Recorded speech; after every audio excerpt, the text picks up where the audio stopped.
La loi des cycles dans le monde des pensées. Le monde de l'air qui est associé avec la pensée de l'homme est régi par la loi des cycles.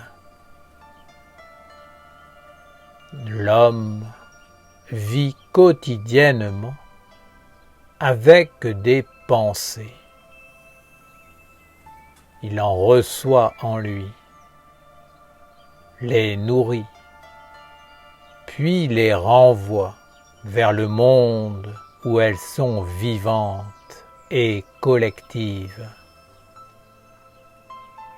Ainsi, il y a quotidiennement un échange entre l'homme qui vitalise des pensées particulières et le ciel, c'est-à-dire le monde de l'air, où ces pensées sont collectives. Dans l'idéal, les pensées qui viennent visiter l'homme au quotidien devrait être le fil conducteur d'une divinité. Ainsi, l'homme serait ennobli et élevé à travers certaines réflexions et inspirations vers une conscience, une attitude et un comportement juste qui lui ouvrirait la porte de la connaissance directe. Aujourd'hui, l'homme a perdu cette conscience que la pensée est un être vivant qui permet d'entrer dans des mondes subtils et vastes. Il est trop enclin à l'inconscience de la pensée, car il n'habite plus son corps et se laisse envoûter par un vague à l'âme, c'est-à-dire par une inconstance de pensée, ce qui engendre autour de lui un réservoir psychique qui l'envahit et l'enferme dans un monde. Mais ce réservoir n'est pas éternel. Il est soumis à la loi des cycles. Pour mieux comprendre cette loi des cycles, vous pouvez imaginer une immense tique qui se placerait au-dessus de l'homme pour se nourrir de sa substance vitale. Au bout d'un certain temps, elle se sera entièrement remplie et finira par tomber afin de digérer ce qu'elle a accumulé. Voilà exactement ce qui se passe dans le monde de la pensée qui entoure l'homme. L'homme qui ne vit plus avec des pensées angéliques et divines crée des masses grises autour ou au-dessus de lui, qui, suivant leur grosseur, et leur maturité finissent par se décrocher et retomber comme une pluie sur sa vie. C'est comme s'il devait digérer tout ce qui a été accumulé dans ces masses, car il y a un trop-plein. Cela se produit souvent sur un cycle de 7 ans. Celui qui vit pour Dieu reçoit une grande bénédiction lorsque ses poches se décrochent. Alors tout son être se trouve ennobli. Par contre, si l'homme nourrit des mauvaises pensées ou simplement des pensées inconscientes qui le conduisent dans un enfermement, engendre un stress et un éternel ressassement, lui prennent beaucoup d'énergie et l'accaparent, ces masses engendreront de grandes perturbations lorsqu'elles tomberont à cause de leur trop-plein. L'être pourra même perdre le sens de la réalité de la vie,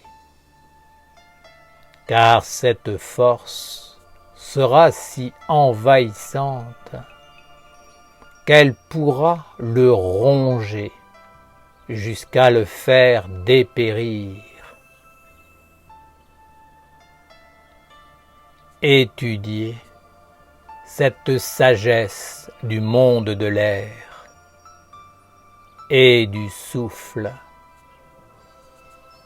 et comprenez que dans la vie, il y a toujours une conclusion, une fin, un aboutissement. Même si cela n'est pas visible, et si certaines personnes parviennent à cacher un monde ou un mode de fonctionnement, à un moment donné, le cycle parvient à maturité et l'heure de la récolte sonne. Alors, la conclusion vient frapper à la porte de l'individu qui a nourri ce monde pendant un certain temps.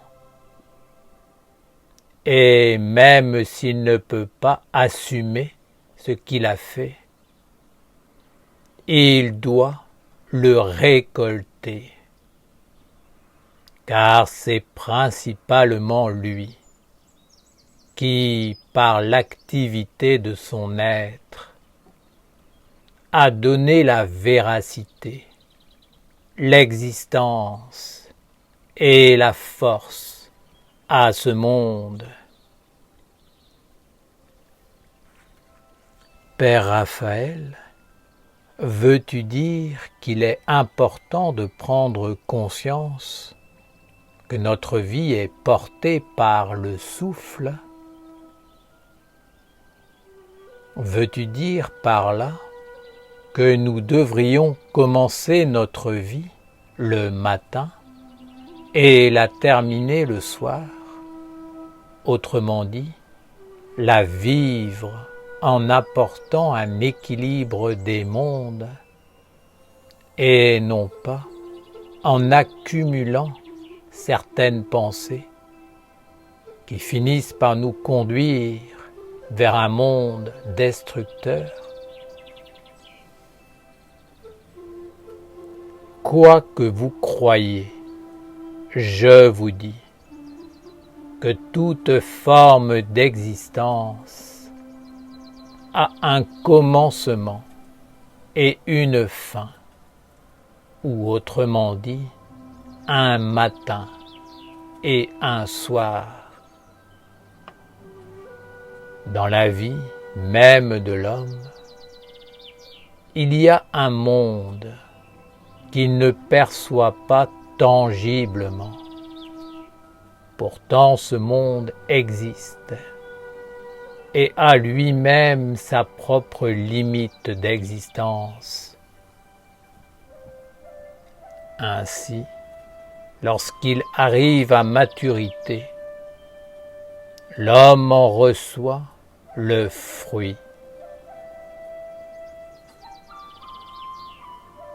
Que ce soit dans le monde tangible ou dans le monde subtil divin, tout est voué à retourner dans l'universel. Ce qui était particulier ou qui était vécu comme une pensée individuelle se multiplie et finit toujours par retourner vers la grande idée qui l'animait, vers le principe originel et la grande intelligence commune. Bien des hommes se voilent la face en pensant que même s'ils ont certaines pensées négatives, cela n'est pas bien méchant et n'aura de conséquences que dans le monde physique, qu'ils pourront maîtriser d'une façon ou d'une autre. Ainsi, ils minimisent l'importance de la pensée et du souffle. Et en cela, ils se trompent grandement. Ce que l'homme ne comprend pas, c'est que toutes les petites pensées s'accumulent tous les jours, formant une masse qui finira par revenir vers lui. Et si l'homme peut effectivement gérer une petite pensée, il ne sera pas en mesure de contrôler la masse qu'il aura accumulée au fil du temps. Il est donc nécessaire que l'homme se lève le matin en accueillant en conscience le premier souffle sacré et que tout au long de sa journée, il garde le fil de la lumière vivant, en demeurant conscient de toutes les pensées, de tous les états d'âme et images oniriques qui viennent le visiter. Ainsi, la nuit tombant, il pourra faire le bilan de sa journée au moment précis où il rend le souffle dans l'expire, lorsqu'il entre dans le sommeil. Certains mondes ne doivent plus avoir accès à la vie de l'homme. D'autres doivent être diminués, alors que d'autres doivent connaître l'augmentation, l'expansion. Telle est la bonne hygiène de vie d'un esprit sain dans un corps sain.